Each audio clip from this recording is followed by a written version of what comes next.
Having to spend your nights awake and your days asleep is not made for everyone. This hasn't been a problem for me as a kid, since I never managed to fall asleep at night and ended up sleeping during class.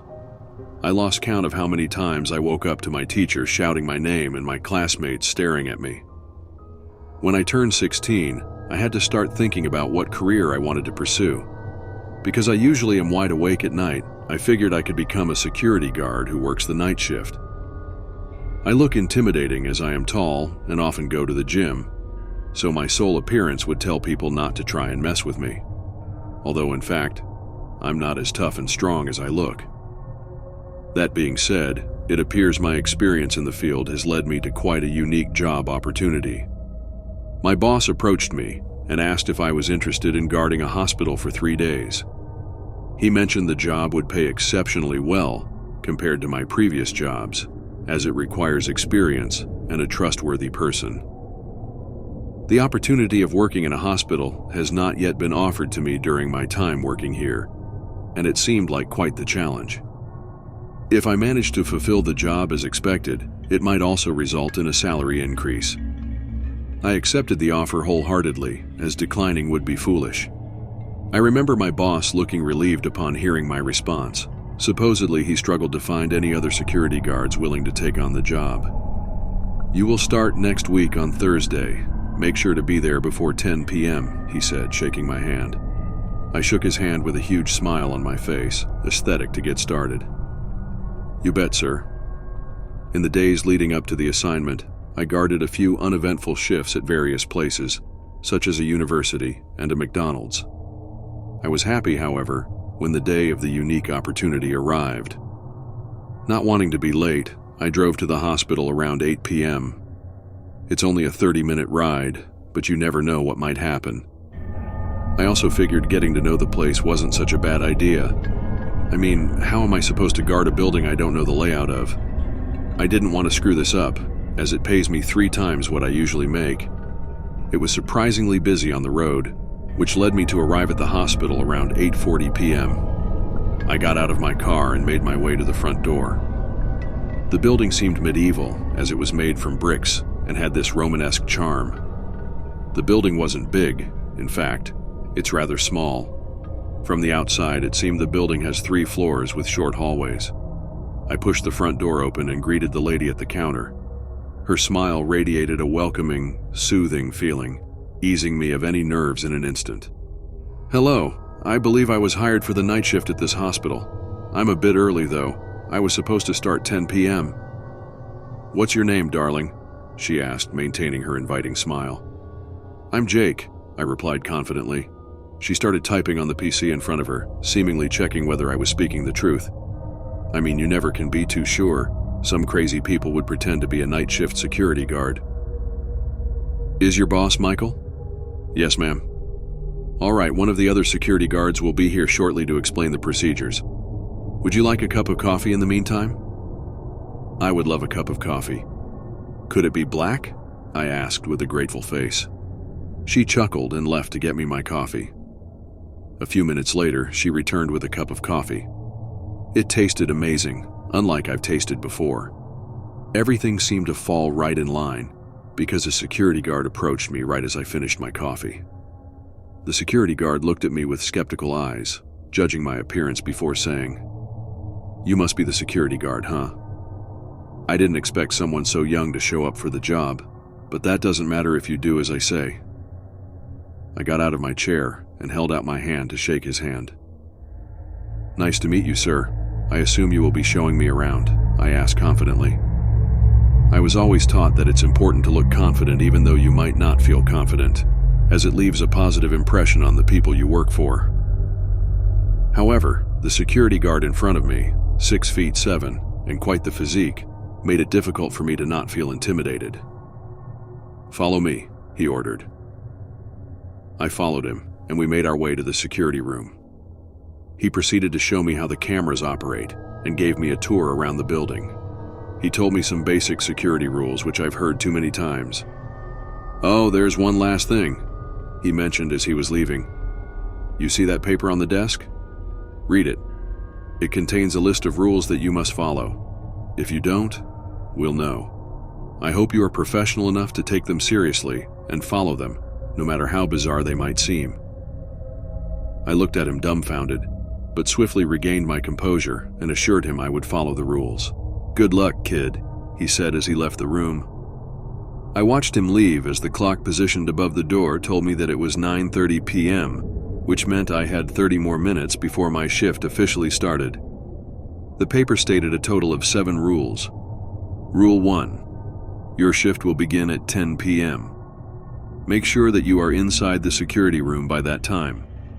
From 10:15 p.m. until 11 p.m., you are required to patrol the building to ensure that no individuals are present. If you encounter anyone, kindly ask them to leave. Rule 2. Somewhere between 11 p.m. to 3 a.m., a young woman could appear, knocking on the front door asking to see her husband. Ignore her completely and pretend she isn't there until she goes away. Rule 3. Ensure that the lights inside the intensive care unit remain on throughout your shift. If they happen to turn off, make your way over there and turn them back on. If you hear screaming while the lights are off, run towards the nearest bathroom and stay there until the screaming stops. Then proceed to turn the lights on. Rule 4. If there's a little girl with a teddy bear in the cafeteria, sit next to her and don't say a word. If she looks at you, walk back to the security room. If she speaks to you, talk back until she leaves. Rule 5. Around 1 a.m., go to the general ward and check on the patients. If one seems to be sitting on their bed, ask them if they're okay and do whatever they request. If they strike a conversation besides this, ignore it. Rule 6. If it starts raining, open the front door and let people in for shelter. Make sure everyone you let inside leave the building. If someone seems to be missing, you will see them on the security cameras. Do not look at them. Rule 7. If the security cameras were to turn off any time throughout the night, hide and pray for your life they won't find you. I put the paper back down on the desk and leaned back in the chair. I laughed at the sheer bizarreness of the situation. I must be getting pranked, I thought to myself, though deep down, I did not believe it was a prank. This was in fact a hospital, and it seemed unlikely my boss would go to such lengths for a joke. Perhaps this was his way of seeing how much he could trust me, to see if I would follow such foolish rules. I reread the rules once again to make sure I understood them. I sure as hell was going to show my boss that he can count on me. The clock struck 10 p.m., and I turned my attention to the security cameras. With not much happening on the security cameras, and only having 15 minutes until I was supposed to patrol, I felt my attention slowly falling towards my phone, the best way to waste your time. Spending time looking at memes and stupid internet news sure does go by quickly. It felt like I barely had spent time on my phone, yet it was already 10:15 p.m. I left my cozy chair, stretched my legs, and made my way out of the security room. I figured that starting at the highest floor and descending my way down would be the best course of action, so I made my way to the highest floor. Thankfully, there was an elevator, so I did not have to bother using the stairs. I made my way up the highest floor and started checking all the rooms, hallways, and even the bathrooms. As I expected, nothing special happened. The thing about working the night shift as a security guard is mostly that someone must be at the location in case something happens. However, this does not mean anything will happen, making it a boring, easy way to earn money. On top of that, I get to grab coffee and snacks whenever I want. No one seemed to be on the 3rd floor, so I decided to descend to the 2nd floor of the building. After patrolling the 2nd floor, I reached the conclusion I had set for myself beforehand. Nothing special. I grabbed my phone to check the time and see if I needed to hurry. It was 10:32 p.m. when I finished the 2nd floor, giving me enough time to explore the 1st floor. It did strike me as weird, however, that there was literally no one in the hospital. I expected a hospital to always have doctors and patients in the building, as that's the entire point of a hospital. However, every room I checked so far has been empty. If my boss was indeed trying to test me, he did not go all in on the preparations. Despite that, I proceeded to the 1st floor, which contained the intensive care unit, security room, front door, and cafeteria. I planned to pass through the ICU and main hall area first, so I could finish off with the cafeteria and get myself a snack. As I made my way through the ICU, I was caught by surprise when I noticed an old man, around 70 years old, standing in one of the rooms. Wonderstruck for a bit, I recalled rule number 1. If you encounter anyone, kindly ask them to leave. Suddenly everything fell into place. I realized that my boss had likely hired an actor and allowed him inside the building to test my adherence to the rules. With a sigh, I made my way toward the man. "Excuse me, sir, you are not supposed to be here at this time. I would like to kindly ask you to leave," I firmly asserted to the old man. The old man looked at me without saying a word, appearing confused by what I had told him. "Sir, I would kindly like to ask you to leave," I repeated. He nodded his head in agreement and followed me out of the building. "Have a good night, sir," I told him as he walked away. Right before he completely vanished into the darkness, the old man unexpectedly spoke. "Be careful of the surgeon." What did he mean by that? I quickly realized my boss must have told him to say that to scare me, so I quickly disregarded it. I continued my patrol around the floor. No one else seemed to be on the first floor, so I grabbed another cup of coffee and a croissant from the cafeteria. As it was 10:53 p.m., I made my way back to the security room. Once inside, I leaned back in my chair and played some games on my phone, confident no one was in the building and I had nothing to worry about. After playing games on my phone for a while and finally checking the time, I was surprised to see it was nearly 12 a.m. I had spent over an hour playing games on my phone. I shifted my attention to the security cameras, scanning for any anomalies. My heart skipped a beat as I noticed the lights of the ICU were switched off. I cursed at myself for not paying attention, as I had no idea how long the lights had been switched off, and the rule stated to turn them on as soon as possible. I got out of the security room to turn on the lights. As I walked towards the ICU, I froze in my steps. The sound of people screaming was deafening. I was baffled by the situation, unsure if my boss would have gone this far just to see how far I would follow the rules. The agony in the screams was noticeable and raised my anxiety. That's when I heard a door open and close, followed by footsteps making their way towards my location. Without hesitation, I bolted to the bathroom on the first floor and locked myself in one of the toilets. I tried to gather my composure and make sense of the situation I found myself in. I couldn't seem to understand how it was possible for anyone to even be in the building. Their screams of agony felt so realistic that it left no room to think this was staged by my boss. Those screams were real. Before I could fully reclaim my composure, the bathroom door swung open, and the same footsteps I heard before walked inside. I tried to stay as silent as possible, not knowing if the person had a weapon. For a second, the silence was deafening until the person started whispering a song to himself. "Welcome to the hospital, welcome to the hospital. You can come, but you can't go. Welcome to the hospital, welcome to the hospital," he murmured, as he knocked on the doors of every bathroom stall. I jumped when he knocked on mine, the sound noticeably louder than with the others. Through the gap beneath the door, I could see his feet on the other side, completely motionless. "Is anyone there?" he said with a deranged tone. "Open up, don't be shy," he continued. My heart pounded in my chest as I held on to the silence. I remained frozen, praying he would soon leave me alone so I could get the hell out of here. The man persisted, knocking on the door as attempt to gain any reaction out of me.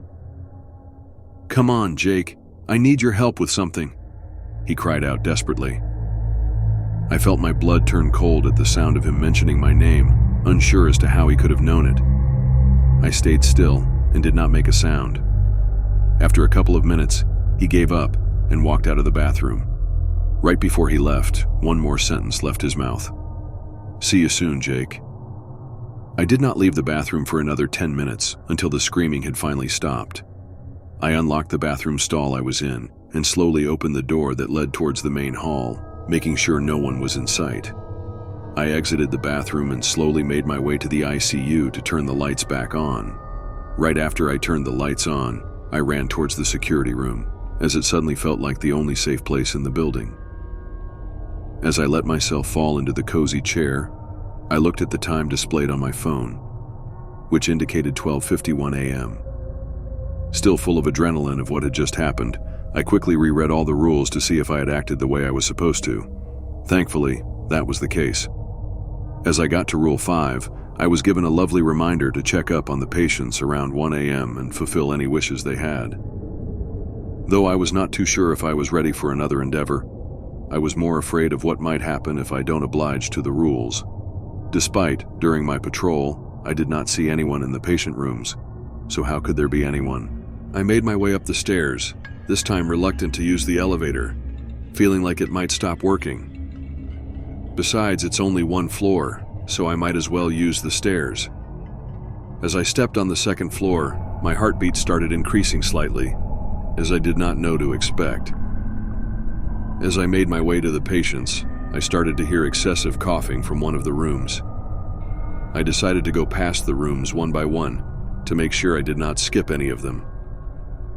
As I peered into the first room, hoping to see nothing except an empty room, I was disappointed. In the bed laid an old woman, apparently sleeping.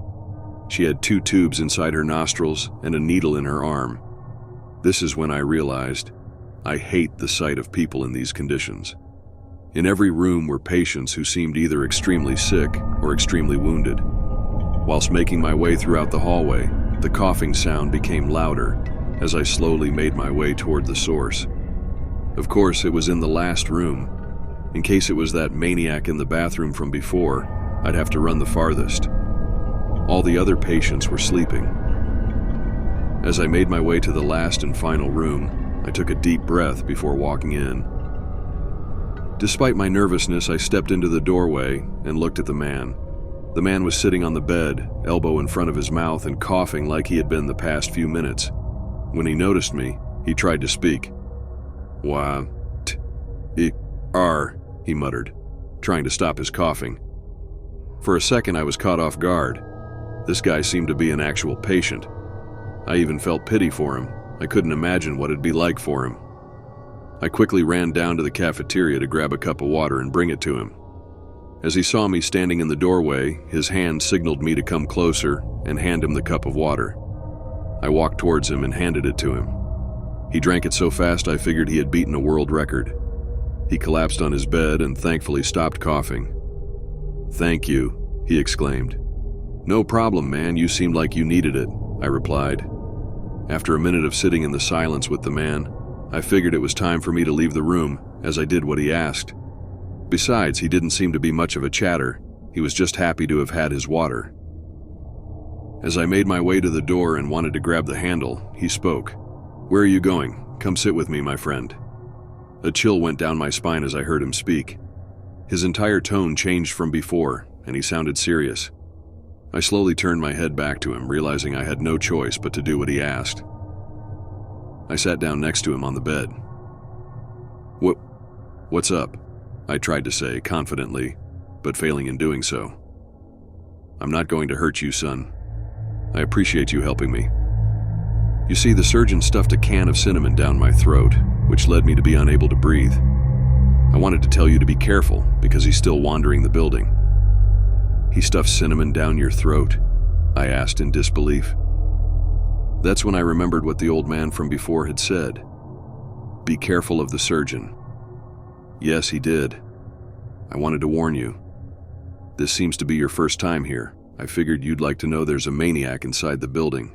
If you do what the rules say, kid, you'll be fine. I looked at him with fright. After taking a deep breath and standing up, I thanked him and made my way out the room. Thankfully, he did not ask me to come back. I made my way to the security room. My pace increased when I heard something falling on the 3rd floor. In no multiverse would I have gone upstairs to check what was going on there. If I follow the rules, I'd be fine. I grabbed the door handle of the security room and closed it as soon as I was inside. A wave of relief crashed over me as I once again felt safe. When I looked at the clock above the door, it indicated the time was 1:53 a.m. I sat down in the chair and once again read the sheet of paper. Thankfully, there were no more rules stating me to go outside the security room. I prayed to God the rest of the night would be as boring as all my previous jobs had been. I felt relieved knowing my shift ended at 6 a.m., which meant I only had 4 hours left to go. I could tell the events that occurred this eventful night had taken a toll on my energy, as I felt quite exhausted. While staring at the security cameras, I felt my eyelids slowly closing and my mind drifting away. I fell asleep in the chair, completely forgetting about where I even was to begin with. I woke up around 2:45 a.m. and gave my body and mind some time to adjust to reality, as I had no clue where I was when I woke up. After a short while, I came back to my senses when I realized I was in the middle of a night shift. Awake, though still feeling the effects of waking up, I made my way to the cafeteria to grab myself a cup of coffee. I figured it'd help me stay awake for the rest of the night. I walked into the empty cafeteria and made my way to the coffee machine. I watched the coffee pour into my cup, entertained by the sight of it. As I turned around to go back to the security room, I jumped and spilled the coffee all over my suit. Although no one was in the cafeteria when I walked in, there now was a little girl sitting at one of the tables. Unsure of what the rules exactly said about this occurrence, I tried my best to remember the rules. My train of thought was interrupted once I noticed the little girl had turned around and was now staring at me. She had a small white skirt and a pink t-shirt, and blonde curly hair going just as far as her shoulders. In her hand, she held a teddy bear with buttons as eyes, except one of the eyes was hanging on by a thread. She looked at me without any expression on her face, making me feel uncomfortable and uncertain as to what I should do. All I could remember from the rules is that I had to sit next to her. Though I was reluctant and not entirely sure, I felt like it was the safest course of action. In the end, it was only a little girl. I sat next to her, her eyes intently staring at mine. She did not say a word for a long time, and I felt extremely uncomfortable, unsure of when I could leave.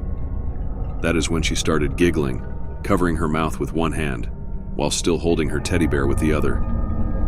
"You forgot the rules," she said in a frightening and teasing tone. I looked at her confused, thinking I had remembered them correctly.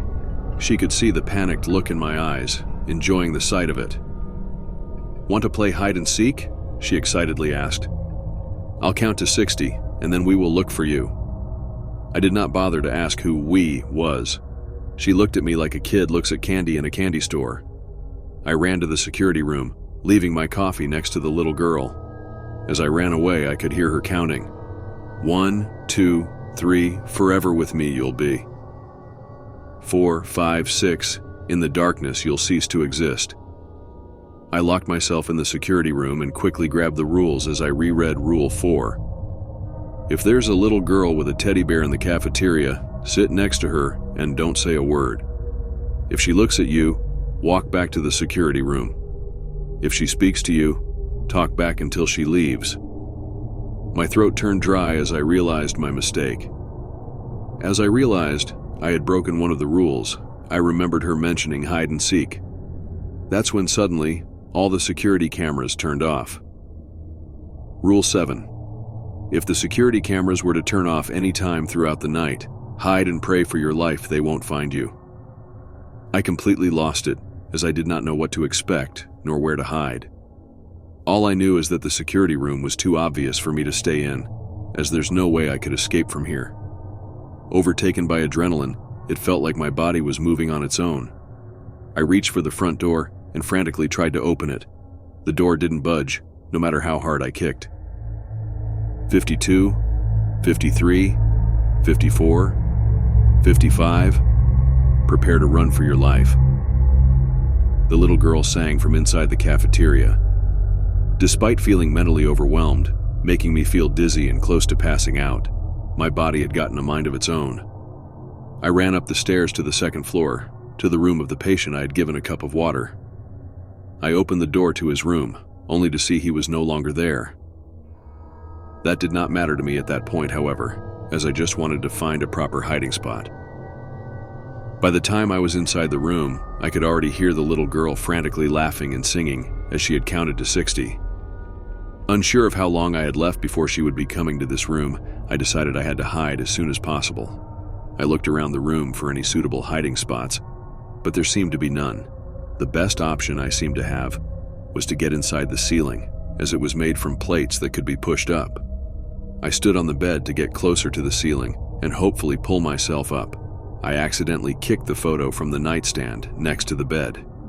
The sound of it hitting the ground echoed throughout the entire building. "I heard that!" she screamed as I heard her running towards my location. Completely freaked out and realizing I had to be quick, I jumped as high as I could and held onto the ceiling, pulling myself up as fast as I could. I could tell the ceiling wasn't made for any person being on top of it, as every little move I made caused the ceiling to cave.